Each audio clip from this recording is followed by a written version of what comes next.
Hello, my awesome students. Now let's get started on Lesson 10, the seaweeds or the seagrasses.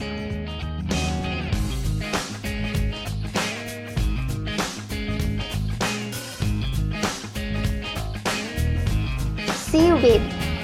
Name commonly used for the multicellular marine algae.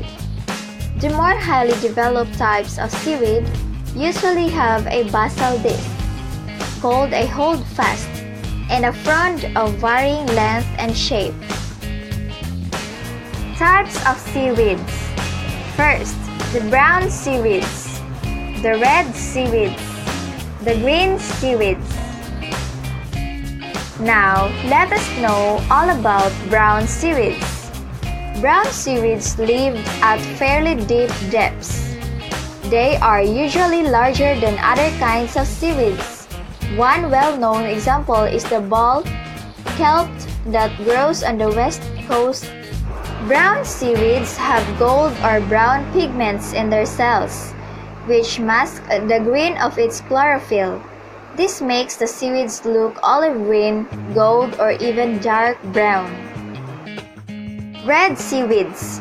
Red seaweeds are not as big as the largest brown seaweed, but there are many species. They have pigments that hide in the green chlorophyll that make them look pink, red, purple, or brown.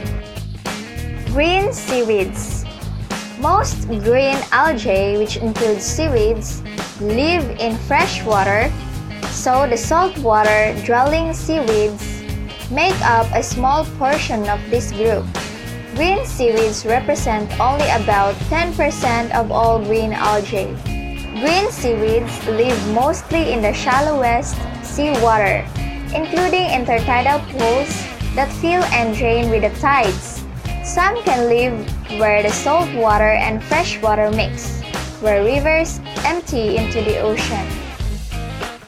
Seaweeds have many uses. Some can be eaten. Some seaweed substances are used in makeup and medicine. Seaweeds can also be used for fertilizer, helping to grow plants on farms or in gardens. Some seaweed contain substances that are used in processed food. Seaweeds are an important food source for marine animals such as sea urchins and sea fish. Seaweeds also provide homes for invertebrates. Many animals lay their eggs and raise their young in seaweed nurseries. Seagrasses are plants that live in salt water. They evolved from land plants, and today there are over 50 species of seagrasses. Seagrasses have flowers, roots, and specialized cells to transport nutrients within a plant. Seagrasses have two methods of reproduction. They can reproduce asexually and sexually. When they reproduce asexually or clonally, rhizomes elongate beneath the sediment and new, genetically identical shoots are produced. Some seagrasses also reproduce sexually by means of flowers.